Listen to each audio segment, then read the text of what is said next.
I'm actually going to do quite a focused brief looking at a number of issues that have cropped up in the last couple of days that I thought would be relevant and would shape what I hope will be an active discussion involving all of you. Again, I'm very pleased to see that there are a number of people on who've joined us on previous Thursday mornings. It's really great, and I'm very pleased that we have colleagues joining, for example, from Afghanistan or from Bangladesh, Philippines, as well as Nira here. And I'm going to try once again to not talk too long myself and to open for discussion, as I think there are so many active issues right now. And by the way, I'm talking slowly, not because there's anything wrong. It's just that I'm actually talking and thinking at the same time because there's so many issues buzzing around in my head. Perhaps I'll tell you why it's got like this. I had quite a formative discussion with Richard Horton, who's the editor of a journal called The Lancet last night, going through a number of issues related to COVID. He's somebody I respect enormously. I've known him for years, and it was great to have the opportunity after about 2.5 months, because we've not spoken to each other for a long time, to listen to him. And just to explain, Richard Horton is an extremely clear-thinking, value-driven medical journalist who uses his platform at The Lancet to really pursue issues related to equity and justice. And so it was an opportunity for me with him to talk through equity and justice issues related to COVID and what was being revealed. I'm also quite stimulated by a whole series of webinars that I've had this week that have again focused on social justice issues around the world in relation, for example, to land rights or to access to food or to nutrition. And again, it's really influenced my thinking. And then we've got a number of seminars with younger people talking about rights of reproductive and sexual rights, rights related to land, rights related to health and access to healthcare. Again, which we had some couple of days ago, and we've got one happening today with medical students from all over the world. So it's been quite a week, stimulated, I think, by the various protests that have rightly taken place in many locations about discrimination against people because of skin color. And that has really been at the back of my mind, but also at the front of my mind. And so it builds on what we discussed in our session on Tuesday, where several of you made the point about, what are the avenues for activism if we are trying to encourage structural change and not just go on with the status quo. But just to therefore go through my kind of updates, I keep coming back to the virus, this particular virus, because it is so unique. It is not like the virus that caused SARS. It is a virus with its own biology, its own way of influencing the human body. And I was discussing with Florence over the last 24 hours, because I think there is a lot more information now available about exactly what the virus does when it gets into the body. It attacks cells that line different tubes in the body. And so we've been talking about it mostly as a virus that gets into the respiratory system. Well, it either gets into the tubes in the upper part around your nose, or it gets into the back of your mouth and into your throat, or it gets into your upper chest. And so that's why loss of sense of smell, or sore throat, or dry cough with extreme irritation in the top here are often symptoms that people describe. But you've also been reading about how there are so many other symptoms as well, for example, blotches on the back of the hands and the feet, or extreme exhaustion, and then perhaps also trouble in the kidney system, the renal system.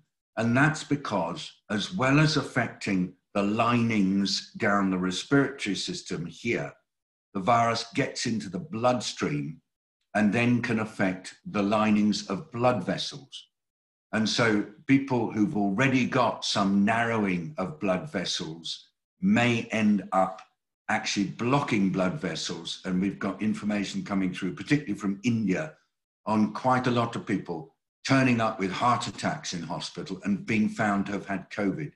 And also the incidence of heart attacks in Paris has gone up recently. So we're seeing that as well as being a virus that affects the respiratory tubes, it gets into the bloodstream and affects blood vessels and leads to clotting because it damages the blood vessels. And then those clots move around. So you can end up perhaps with a heart attack or with really interesting and unpleasant central nervous system side effects, extreme tiredness, bad headache, and perhaps even a stroke. So this virus actually has a lot of ways of making people ill. And we need to be alert to that. It's not just a respiratory virus. It does lead to widespread clotting in some people. It does lead to major organ failure in some people because it gets into the bloodstream. And I keep having to say this because I keep having to remind people this is not a mild illness. We have to continue as humanity to take it seriously. And we also have to try to understand it. Of course, recognizing how it causes disease gives quite a lot of options for thinking about how to reduce the suffering. And so I'm really looking at that and very, very interested in a range of different therapies being examined through clinical trials and so on. Of course, the one that's in the news right now, again, is hydroxychloroquine, advocated by some, being promoted by some, and we just had a hydroxychloroquine solidarity trial stopped 2 weeks ago because of anxiety that came through from a study in the Lancet and another study in the New England Medical Journal that suggested hydroxychloroquine was dangerous. And then it's turned out that there was something wrong with the data. I mean, it's quite a good thing that in science, there is the capacity when articles, before they're published, to be peer reviewed, and then after publication, for there to be further questioning.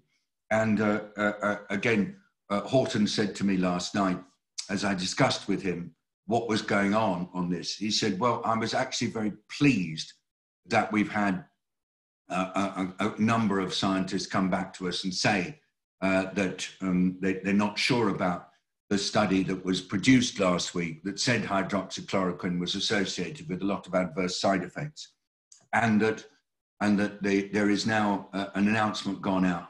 It's either we would call it a correction or a statement of concern. It has something like that, saying that that particular piece of work is still not considered satisfactory. So in summary, whether or not hydroxychloroquine is effective at reducing consequences of COVID is still under examination. There are still studies going on. The paper that came out in the Lancet and another paper in the New England Journal of Medicine suggesting that hydroxychloroquine is actually dangerous, that has been subject to a review. And so there is still some debate as to whether or not taking hydroxychloroquine is or is not a good way of reducing harm due to COVID. And so that's an uncertainty still. There's the new drug, antiviral drug called remdesivir that seems to have some advantages. And there is a debate about whether or not medicines that deal with the way in which the virus actually gets into and damages the cells that line the different tubes we have. There is some discussion now about whether that might offer a therapeutic regime. If it does, it would be a relatively low way of reducing some of the consequences, particularly the clotting consequences and heart attacks. So watch this space.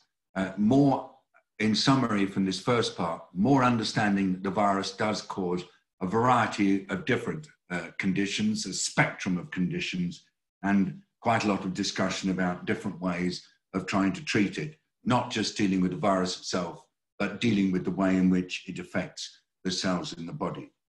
Okay, so that's what we call the cell biology part of it. Secondly, on the response.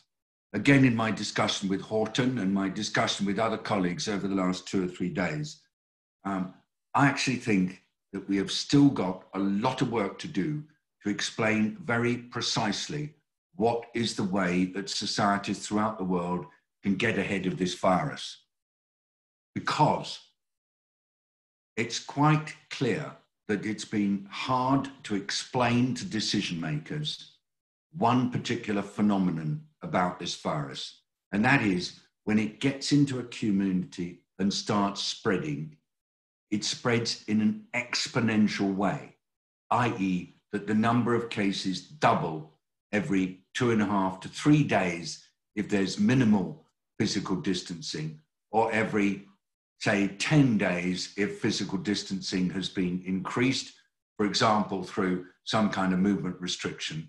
And if there's really strong physical distancing plus massive efforts to interrupt transmission, you can actually get the doubling time increased to 20 days, which means that the outbreak spread very slowly indeed.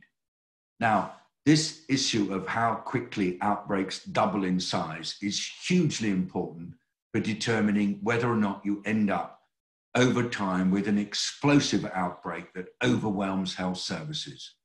The big explosive outbreaks in New York or in northern Italy or in Spain or in Iran or initially in Wuhan, they were outbreaks with doubling times of about 2.5 days.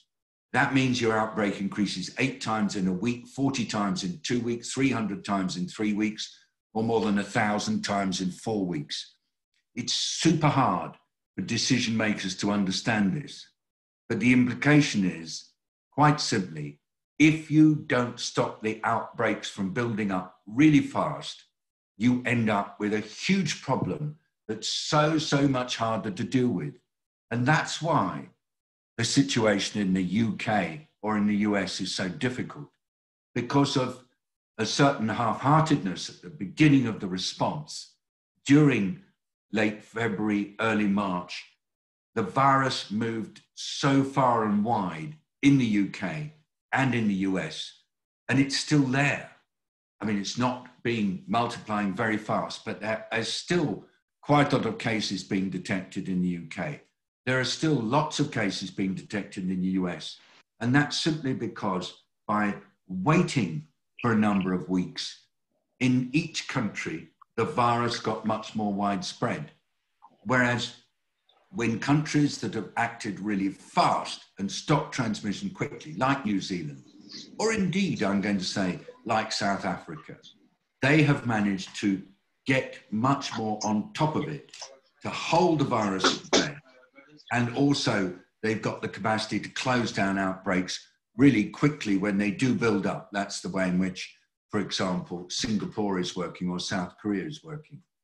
So I want to keep finding ways to make this point that as long as this virus is around, the only correct way to deal with it, as soon as you get early signs, is to react really fast. That doesn't mean lockdowns, but it means making absolutely certainly to identify people with the disease and isolate them, and making absolutely certainly find their contacts and isolate them. Exactly what's being done in Germany, and do it really robustly. So I'm trying to say, don't assume that the only way you deal with this is through lockdowns. Absolutely not. The way you deal with this is by interrupting transmission. Now, I'm finding it hard to get this across. I've been talking with members of our team. You know, what can we do to make this point? So in my discussion with Richard Horton last night, I said, well, what is wrong? Why have we not succeeded? All of us who've been watching this and who saw the narrative develop about how you stop this virus from spreading by responding very, very rapidly, by interrupting transmission rapidly, by having the public on board. I said, what's what's gone wrong? Why have we not managed to get this point across? So he said to me, David, at the end of January in the Lancet, as you know, we published a series of papers from Chinese researchers led by a guy called George Gao, who leads the Chinese Centers for Disease Control, making the point very clearly that at the beginning they were lost. In December, they were not sure what they were dealing with. But by the time they got focused on it in January, they moved really fast to set up widespread case finding and contact tracing throughout Wuhan, throughout Hubei province. They stopped the transmission as quickly as possible. They did impose movement restrictions because that was the only way they could stop people with the disease taking it throughout China. And they were able to get on top of it. And they described it, and we knew what was happening. And I said to him, I remember that when I started working with Tedros and sat with Mike Ryan and Tedros in Tedros's office, I remember them saying, there is only one way to deal with this. As soon as you get cases, respond, interrupt transmission, contain the outbreaks, stop the virus from spreading. Because if you let the virus spread, the problem gets so much bigger. You are dealing with a much greater challenge, and it's going to take weeks to get on top of it. So I remember saying to Mike and Tedros, well, how is this message going to get out? Because it's slightly counterintuitive for many people. If you've only got a few cases, they think, oh, well, we can wait. It's not too bad. We don't have to actually take it seriously. And also we're going to have to ask them, I said, we're going to have to ask people to rebuild community level public health services, which in many European countries have been dismantled over the recent years. And I remember Tedros saying, this is going to be tough. I mean, Tedros did this. He rebuilt community health. He built community health services in Ethiopia to deal with malaria, to deal with maternal and child health. It was something he was really famous for. And he knows what the issues are. It requires an enormous level of organization, of community level action. Anyway, so I was discussing this with Dr. Horton last night. And I think our conclusion was, and I think it's also our conclusion in 4SD, and it's a conclusion right across WHO, we have to keep making the point that early responses with effective interruption of transmission and the willingness when necessary to do focal movement restrictions or lockdowns in a community that's badly affected is the only way that societies can actually be able to live with the constant threat of COVID. And I want to invite all of you to share with me how you think we can get this message across. Because now I come to my third point. If COVID gets widely dispersed in a population, if there are a lot of people at risk of COVID, if it's getting into different communities, then it becomes a disease of poverty and inequity. Because the people who get most affected, the people who are most susceptible once COVID gets widely in a population, once you've failed to hold it back with these initial response capacities, the place where it gets stuck and where it gets very hard indeed to remove the virus from are places where people, by virtue of the way they work, have to be really crammed closely together in places that are badly ventilated or badly have got minimum air circulation, and when they live in places where they're very close together. So COVID at the moment is a disease of migrant workers in their dormitories, in Singapore, in Qatar, in Saudi Arabia, right across the Middle East, right across Europe, migrant workers are getting it. In the US, migrant workers are getting it because they live in appalling conditions. And they're usually Black, Hispanic, and possibly they've come from Eastern Europe, they may be from the Balkans, or they may have come from Bangladesh or Nepal. And that is the tragedy of this, that if the early response is feeble or slow, and the virus, or just unlucky, I don't want to be, I mean, that sounds unfair to say weak or feeble. That sounds pejorative. Unlucky. Let's say you've got somebody who just is not identified early and they happen to be spreading a lot of virus and they start moving around. Then the virus gets into slums or favelas or other poor places. Then this becomes a disease of the poor, of the disadvantaged, of the people who are unfortunately unable to determine the conditions under which they live and work. You know, lucky people like us who can work from home and continue to get paid, we are so fortunate. But people who have to work, they have to drive buses, they have to work in residential care, they have to work in meat processing or fish processing plants.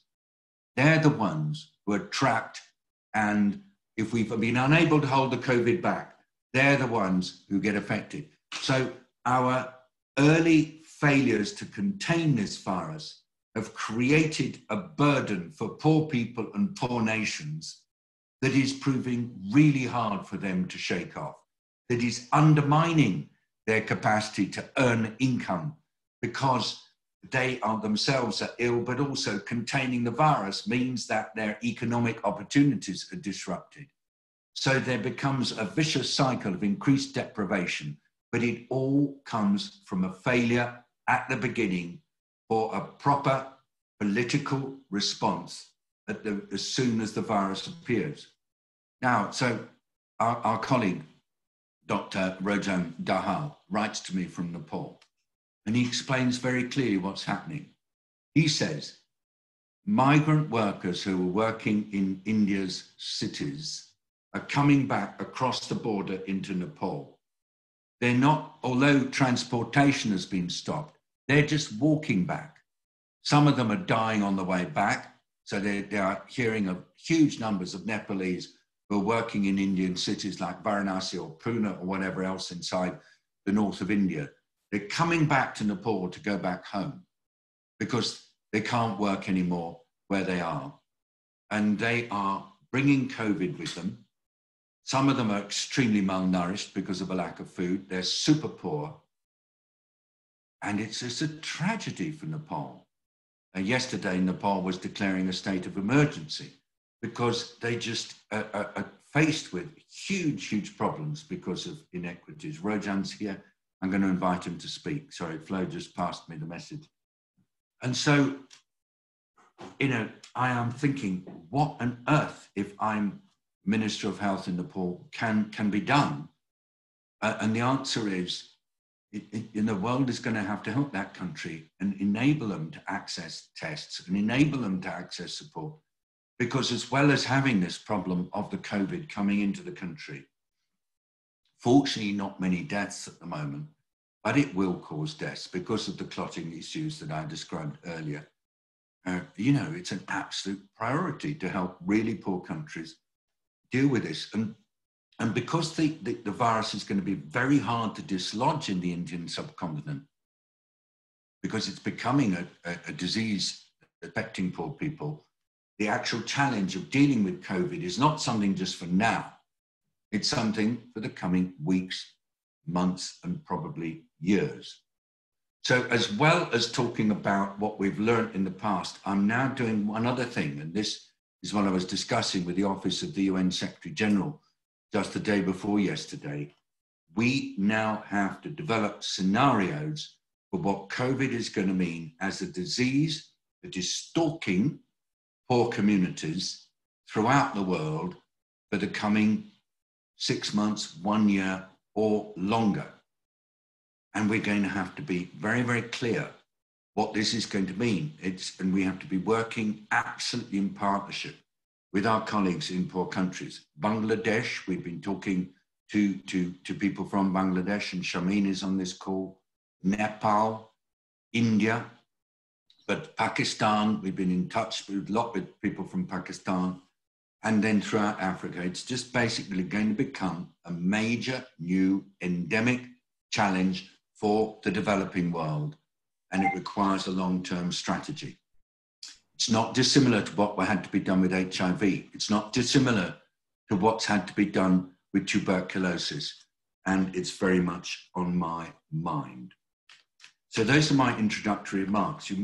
I mean, it's absolutely not, I want to just finish here, a situation where I am saying this is bad, because I think it's a challenge. I think we will get on top of it. I think humanity has the capacity to rise to it, but we have to think super strategically at the moment.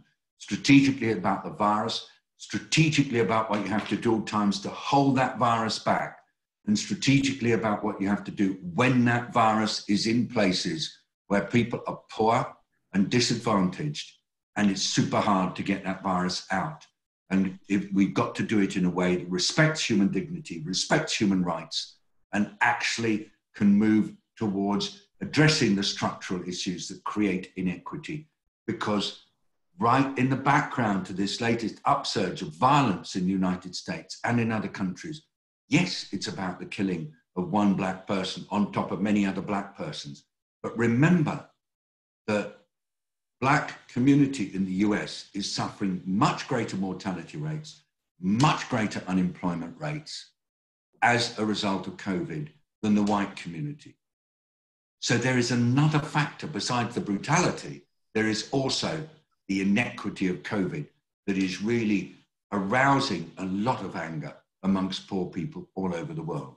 So we have to focus on this, not just as a health issue, but as an equity issue. I'm thinking this through. I'm not going to let it go. I'm really pleased that I'm finding people around the world who are resonating with me on this and who are saying, yeah, this is it. It's an equity issue, but it can be prevented by effective government action.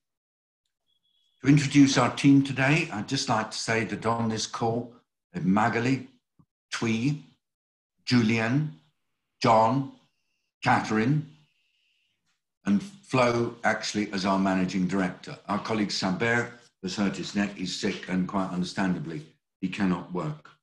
We've got people connected from Manila, Nepal, UK, France, Switzerland, South Africa, United States, and Canada. Rojan, if you're here, I want to find you. I want to give you just the chance to because we talked before, Rojan, if you could I've opened you, just greet us. And did I say it correctly in my remarks about what's happening in your country? Thank you, sir, for providing me an opportunity to speak on behalf of Nepal.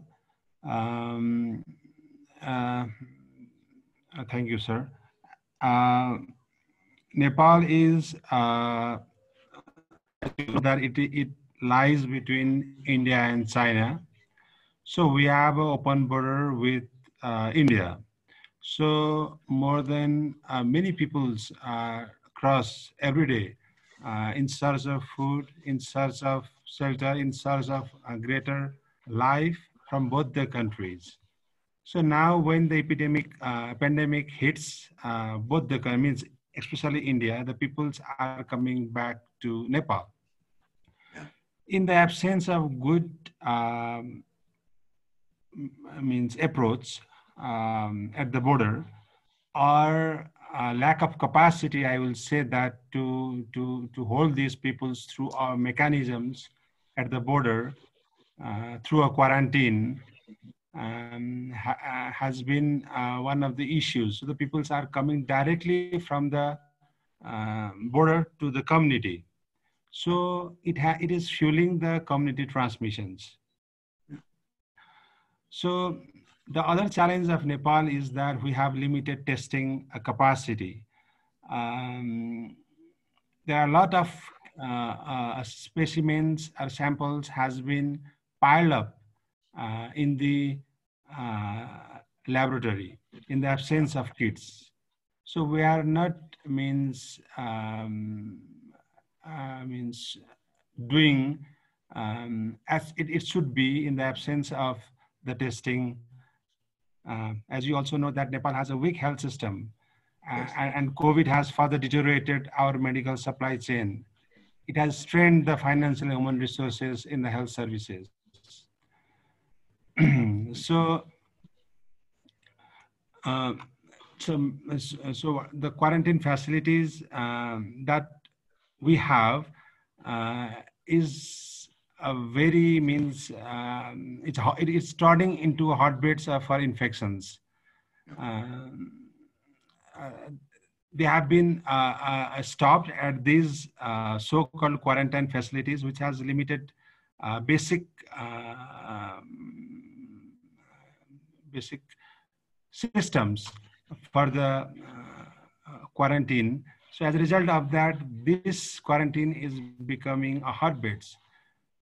In the absence of testing, the people who have died, later we found that they're not recorded as having COVID. You told me that, yeah. Yes. Then this is only the reported cases. There could be a lot of deaths that we have not, that our health system has not found out that. There could be a lot of missing cases. So this is the real situations of Nepal right now. If the international community could not support Nepal at this point in time, I think it is going to be a disaster, because Nepal is largely dependent on the tourism and remittance.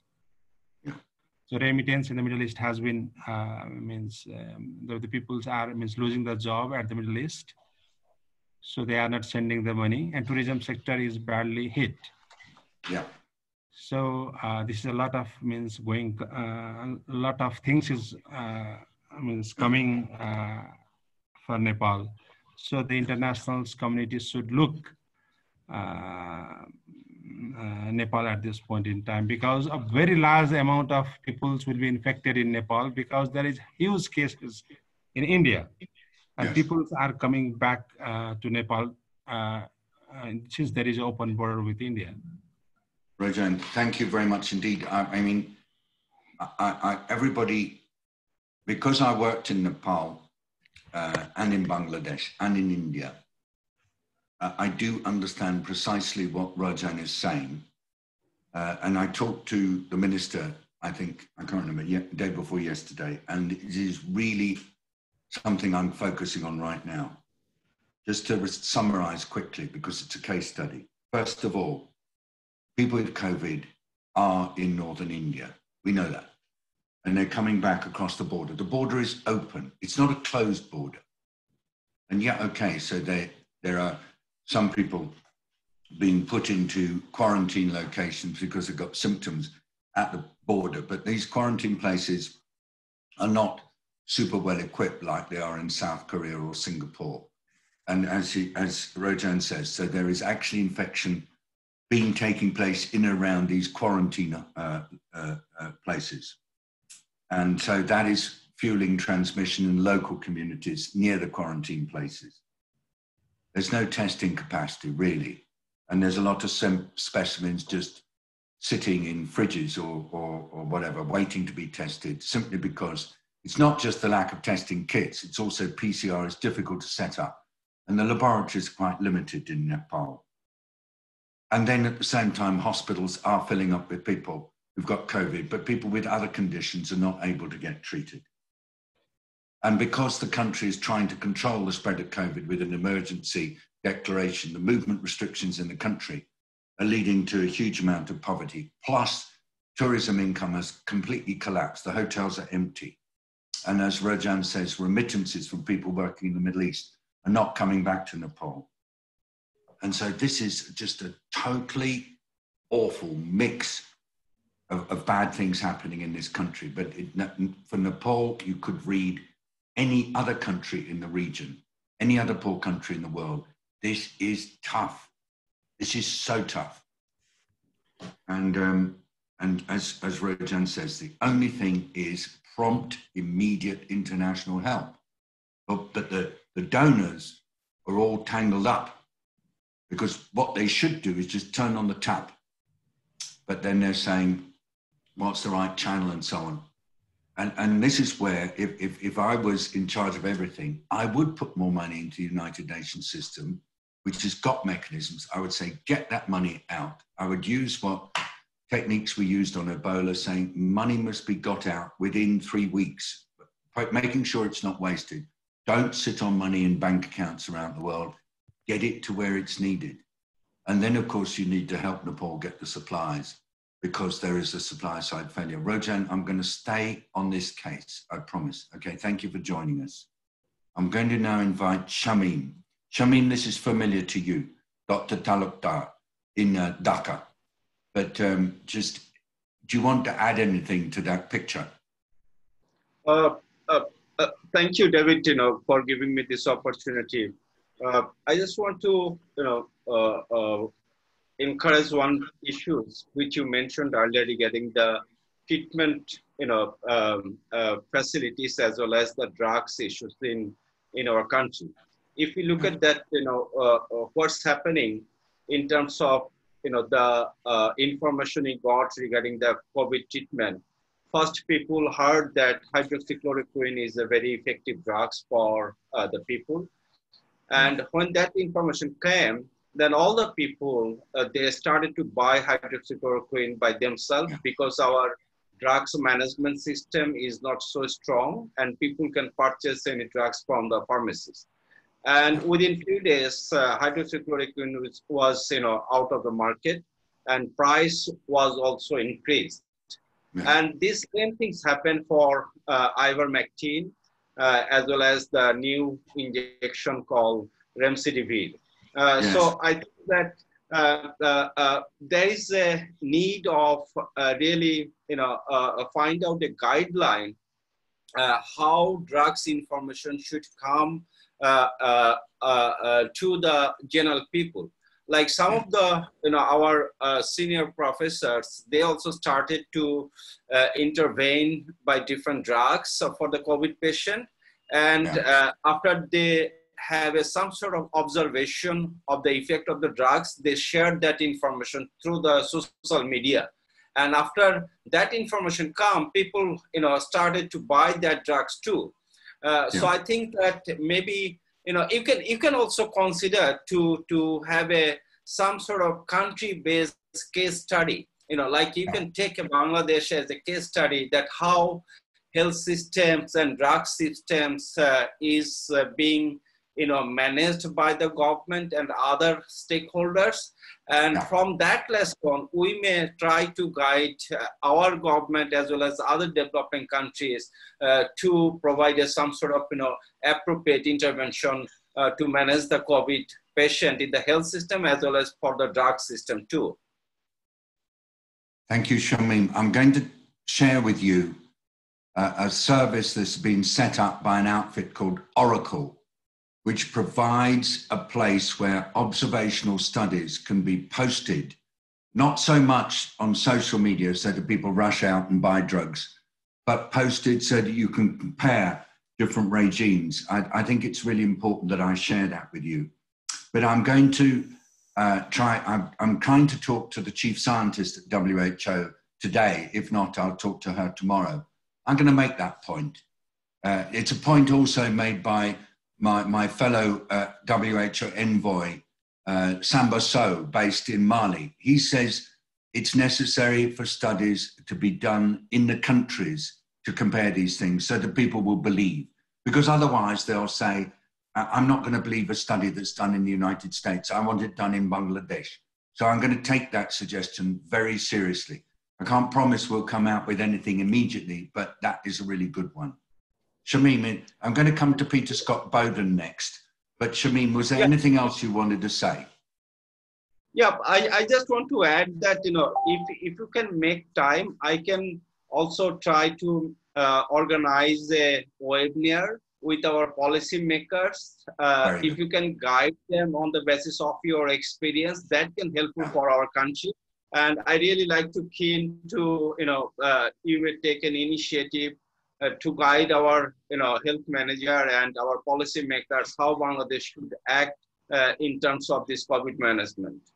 Well, I would always be, as I'm trying to do with Rojan, if somebody wants to set something up, we will join, whether it's a bilateral phone call or a webinar. And I mean, we try to do it. We can't always do everything and time is never on our side, but also I can link up with colleagues in WHO in the country office as well. So Shamim, I will be doing my best to be helpful.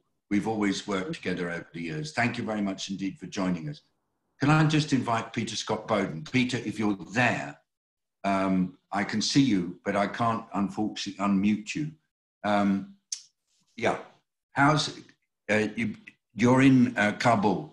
Give us your how things look, because you're working more on the food side.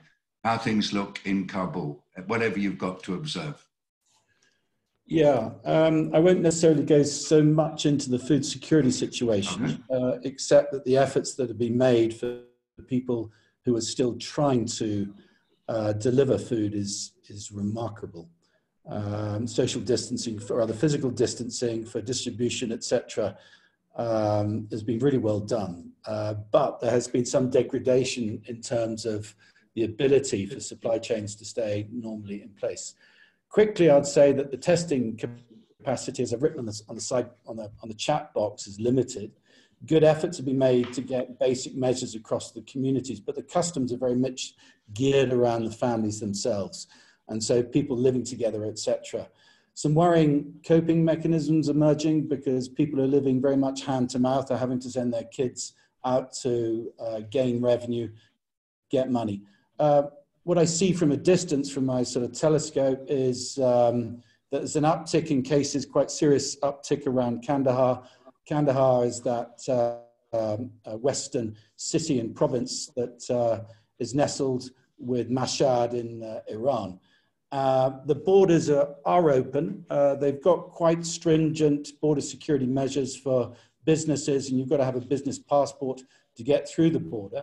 But they're allowing business operators together with their families to come across the border, which is something that I'm a bit perplexed about. Again, it gets back to social customs and norms. And the same with the important Chaman Herat border crossing from Pakistan, which is in the southeast. That is allowing markets still to have some semblance of functionality within Afghanistan. But you know, the downside of that is we're also beginning to see an uptick of cases in those areas. Underscoring all of that, though, there's big questions about stigmatization, about people actually reporting relatives who are dying of COVID-19. And there's a lot of work to be done on that. I'll leave it at that. Thank you, David. Peter, that sounds super challenging. And you're at this intersection because you've got COVID in Pakistan, COVID in Iran, COVID moving across the trading routes into different parts of Afghanistan, very limited health services, and all sorts of challenges. I hope you'll stay in touch. It'd be lovely to have a phone call when you've got a moment, just to think about all the different elements. I'm going to go to Jane Badham. Jane, you've been with us before. I know you're in South Africa. I read of super challenges because the virus has now moved into Western Cape, and I understand that's challenging. I was talking to my colleague Slim about this, who was describing the challenges of trying to reduce transmission, whilst at the same time, the fact that people have just got to have food, and it's kind of not an easy situation to handle, given that poor people are now experiencing COVID and poor people need food and cash badly. Jane, over to you. Thank you, David. Lovely to be with you all. Yes, I think, you know, the real challenge is South Africa has been is how do you balance, as we were all saying, lives and livelihoods. So South Africa from the beginning of June has gone down another level to what they call level 3, but at a time when both the death rate and the case load is increasing exponentially. So not really an ideal time to be loosening some of the physical distancing, but because of exactly as you said, people's livelihoods have suffered so badly that they have had to open up the economy, allow construction to start again. Very much what you were saying for most low middle income countries. This means that people are having to use overcrowded public transport that don't have the kind of sanitizers and the kind of steps that we need in place in order to really keep the control. So it's been that real issue, and what I've written in the comment box as well is the fact that the inequities that have existed for decades have now really been highlighted up front and central. Schools were due to open again this week, but we have so many schools that don't even have access to water or toilets for children. We have the fact that when the government has delivered masks or sanitizers, either they've just been in such insufficient amounts, or they've been stolen, or they've never arrived at the schools. You might have 80 children in a single classroom where doing physical distancing is just going to be impossible. So I think it's going to be very interesting to see in South Africa that lockdown so early and did so well is going to be whether that allowed the preparation needed for hospitals, frontline workers, field hospitals to be set up. Because I truly believe that in the next few weeks, after we've had this big opening of the economy, we're probably going to again see then now hospitals unable to cope. And that's going to be the worry. But as I said, on the positive side, if our government can really, now that they are seeing how much inequity has existed, maybe really reshape their thinking going forward, that it's a country that focuses on addressing those inequities, on truly putting money where they know they should, we could really have a better future, not only in terms of COVID, but in terms of addressing inequity and poverty. But then, of course, the problem is our economy, which already was in collapse, has now further collapsed. So where is this funding going to come from? So South Africa over the next month is going to be very interesting to watch. Thank you. Thank you very much indeed. I mean, gosh, that's sort of, again, as we've heard from the other speakers, capsulates the challenges all in just a few sentences. But that is the story of life in poor countries right now. They can't print money. They've got really limited balance of payments. It all depends on whether or not the IMF has sufficient cash to provide catastrophe funds and other resources and to David, South Africa. Add one more very big concern, of course, that we're now experiencing is many people are not accessing, and I think this has been talked at globally, and are not accessing healthcare. So, as you know, South Africa also has a very big burden of HIV/AIDS and tuberculosis.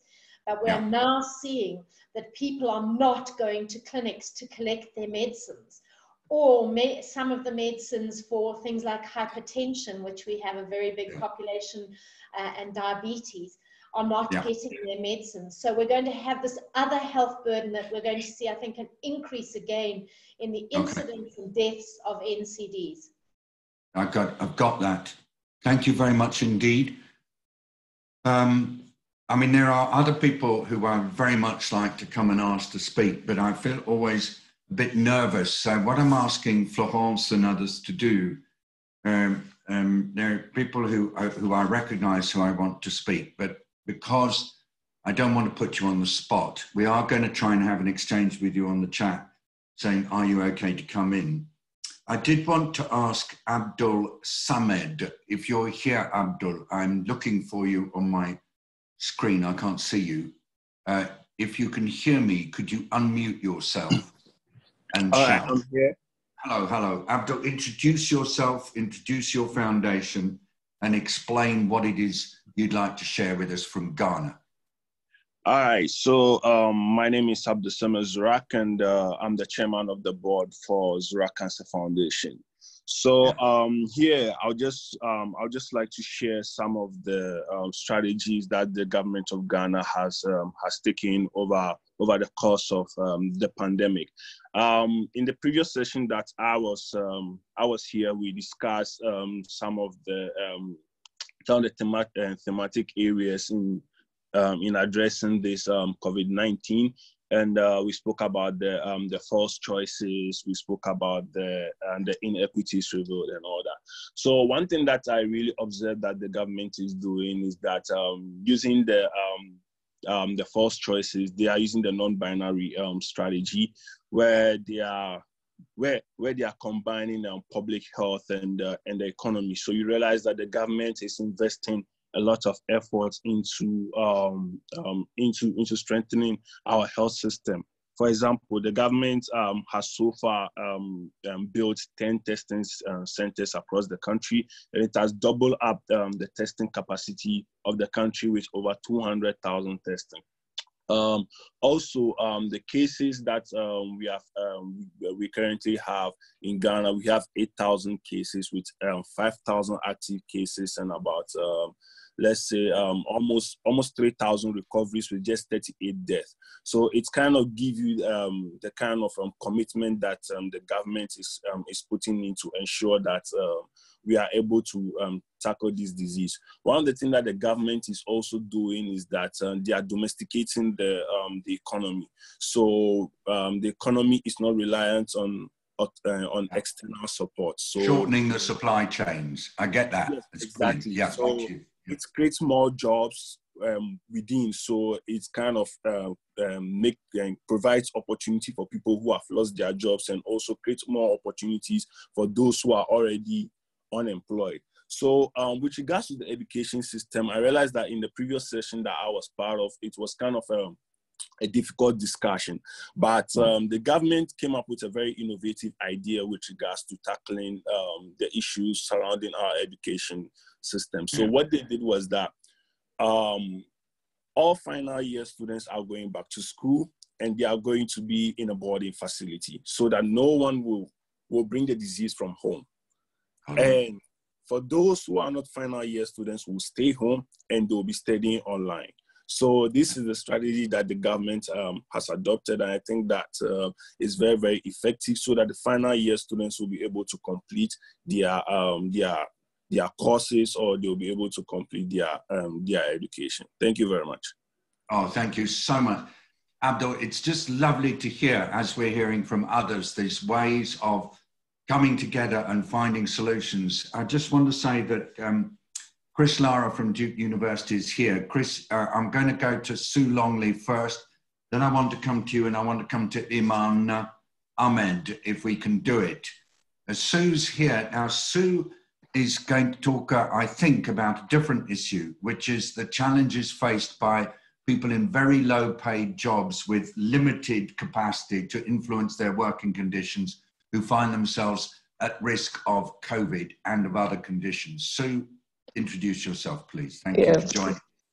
Thanks, David, and delighted to be on the call, and hi to everyone. So I'm Sue Longley, and I work for the Global Trade Union Federation that represents workers in agriculture, food and the hotel sector. Really appreciated the focus over the last two briefings, David, on Black Lives Matter. I think that's a really important political message that we all need to pick up. So for us, and really just to focus on some of the key issues that we'll be working on, we will continue to look at what's happening in food processing, in particular meat and fish. And there, as you've highlighted, it really is the vulnerability of this hugely exploited migrant workforce. And really glad to see some governments, like the government in Germany, starting to tackle this issue now with legal controls. And I think for too long, there's been a sort of voluntary approach to this, and actually to see some legal provision to protect these workers would be really important. For us, as we look forward, I think major concerns will be as the harvest season increases across Western Europe, USA and Canada, we will start to see huge numbers of migrant workers moving to do that harvest, and they will be in exactly those vulnerable conditions that you've highlighted. So that's really where we would look again to make some alliances to call for strong measures to protect those migrant workers. And I know a number of people, the colleagues from Nepal in particular, spoke about the importance of reopening the tourism sector. And I think globally this is an issue. Italy, Spain, Nepal, Africa, it's the same issue, the importance of reopening, but of doing it safely. I think that at the moment there's a lot of focus on guests and the physical distancing and the measures to keep the hotel rooms clean, but we really also need to make sure that hotel workers can go to work safely. And again, it will be a hugely migrant workforce that starts to come in with all of those vulnerabilities, often very unclear contractual mechanisms, and housekeepers, hotel housekeepers, so long ignored, but many of the issues they face are quite similar to workers in parts of the care sector. The need to clean the rooms and to work quite closely with guests. So these will be the issues that we will be focusing on in coming weeks, and we look forward to working with you all to strengthen the protection of workers in those sectors. Thank you. Brilliant. I'm so pleased that you were able to join us. Sue is the General Secretary, she didn't say that, of this very large trades union community of the people who work in all the food, in hotels and in other and in agriculture sectors. Thank you very much, Sue. I'm sorry you did say it, but I missed it. There are two people here who are calling in from the US, Karen Kaplan and Chris Lara. I really would like to give you a moment because just of what is happening in the United States right now and the combination of so many factors and people feeling that they have to speak out about it. We've been seeing newspaper reports of violence, but it's not the violence. This is a giant movement of people saying, we've had enough. Karen, if you'd like to unmute and just give us your messages from the East Coast of the US just now, you have the floor. And then Chris after Karen. Sorry if I changed the order. That's okay. Well, I think I have all these feelings, you know, way too many adjectives to share all right now, but yeah, it's too overwhelming. But there is a sense of this has to be a tipping point, that it can't continue, only because what we've gone through in this country for the past almost 4 years now, where it's been a daily barrage of our news cycle with something more horrible than one could imagine, then the next day is something other tragic and horrible. So that we have just been led by divisiveness to a point that unless you really are living it here every minute of every day, you really just can't see it, couldn't feel it, but it's really weighed on everybody. And systemic racism, it is so pervasive. And I say this as a white woman, but have been uniquely positioned in it. But I'm very interested in figuring out how to calm my core. So there's a lot of self-care while trying to figure out how to help my friends and extended family and my Kenyan American boyfriend and everybody as we kind of try and move forward. But this issue of peace and this decade of action, I mean, it's the UN 75th anniversary, and trying to put Black Lives Matters into a global context is something that I would really love your guidance, because I would find it very soulful and calming. It's it's extraordinarily painful. So I'll let Chris say something, but I'm overwhelmed. But yeah. But thank you for trusting us enough to share these feelings, Karen, and we will, as much as we can, stay connected with you and with your partner.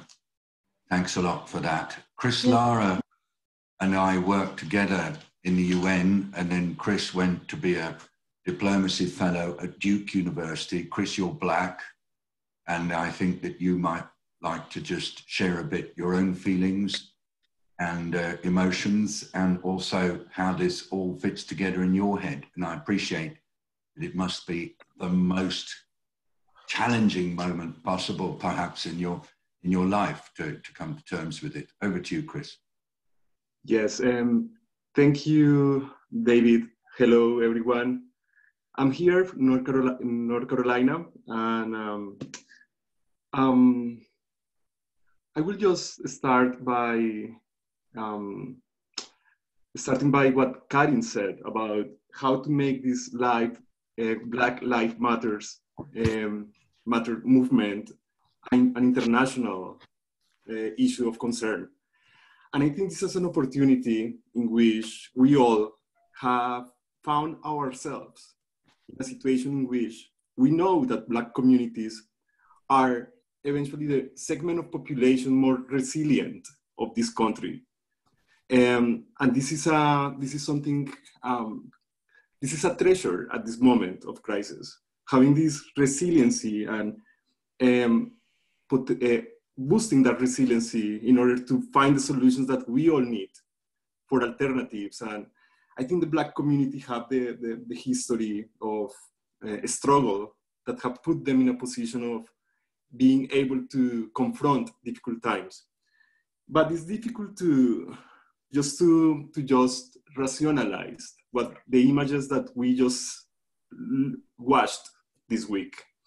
And it's not only regarding to the unfortunate death of George, but it's also about how much the system is going against the people that go out and protest.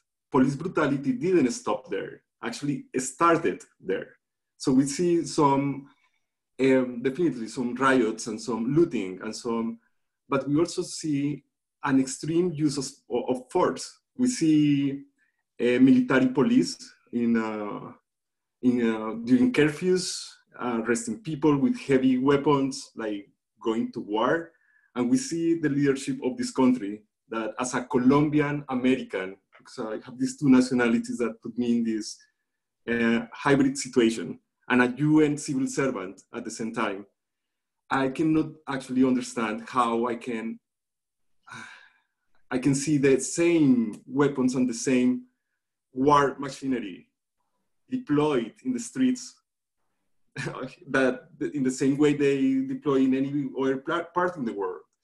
So this, I think this internationalization of this fight, freedom fight, has to be a line of priority for many countries. And I just shared on the chat the case of Colombia, because in Colombia we have also a structural racism, systemic racism, and inequalities that actually make Black communities to be the most affected people, even though the president don't talk about that. When he goes to the World Economic Forum, the president of Colombia I'm talking about, he goes and says amazing things and preparations and plans, but he forgot a big part of the population that is the Pacific coast of Colombia, where Black communities are located. He didn't mention anything about that. They have probably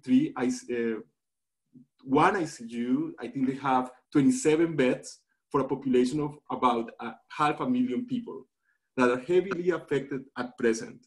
And I think we have to talk about this. And thanks to this movement, those very unique cases of systemic racism has been visibilized. And I will stop there because I think it's a lot of cloud that we have gotten during this week. And just to say that, thank you so much, David, for joining us last Friday here at Duke. I'm still receiving messages from many people. Your intervention was so inspirational. We are so grateful to have that voice, because when I reached out to you and I asked you, we need you to come and speak to the people of this country. And I think we achieved what the objective that was to inspire more people to get more information and to get a global perspective of those challenges that we are facing. Thank you so much. Chris, thank you. You and I worked together.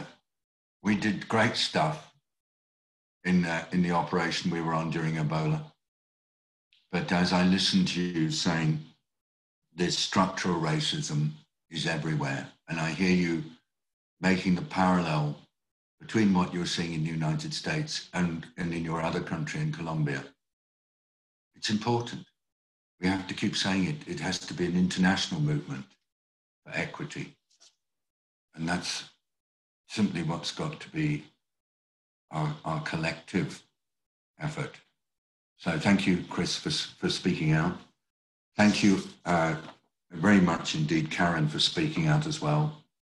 Just to say that Marianne has written saying, how can testing, tracking and tracing be ramped up given the poverty and living conditions among poor people in many African countries. How do you stop the disease taking greater hold once the lockdowns are loosened? How do you see the impact of transcontinental truck drivers who've been responsible for spreading other virus diseases? All I can say is that I do have confidence in the ability of communities in Africa to get on top of this. It will take time, but I'm watching what's happening in Ethiopia. I'm watching what's happening in South Africa.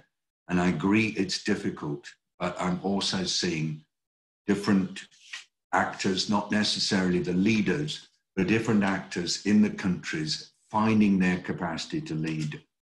And within the context of this broader movement that Chris and Karen were talking about, I am confident that change not only will happen, it is happening, and we just need to be there and part of it.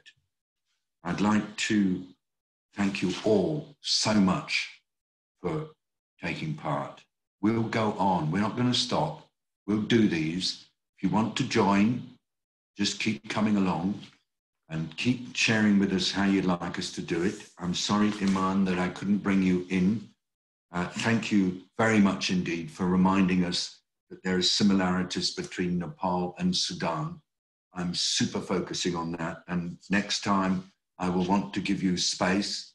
And also, Iman, if you are interested in having a chat with me, if you don't mind sending a message, then we will make sure that we can have a call because I really would like to hear more about your experiences. I have to stop because we've got to go do another thing. But I would like, before we close, to greet my two daughters, actually. Not only Polly, who I think is on with her son, Isaac, if he's not asleep. There you are, Polly, I can see you. But also, I think Josie is on as well, my other daughter. There you are. And thank you very much, Josie. I can see you just briefly. Thank you both for joining. I appreciate that it's quite early in the morning. And just huge gratitude to you, each one of you, to you as a group, to you as actually at the vanguard of the movement that is going to address these structural causes of inequity, because that's what we've got to do. That's why I started talking about this absolute hero of mine, Richard Horton. He is a driven man, but there are many, and there are all of you, and we will make change happen because working together is just so powerful. So we'll be doing it again next Tuesday and next Thursday and the Tuesday after and the Thursday after. We will keep going on as long as you want to join. The only thing that will stop us is if at some point a holiday comes along, but we don't seem to have had a holiday for quite a long time. I'd like to thank the team for all they do and for everything they do to hold these sessions together, and also to keep me on the ball, particularly Florence, who's just show you, these are all the papers that she's given me during the call. Each paper is a prompt for something else. So it's really quite exciting the way in which she is acting as the kind of producer. And thanks to the whole team who are sending in all the different things that you provide through different channels. This is how we can let the movement grow. It's all of you, all of us, but it's all of the world. Bye-bye.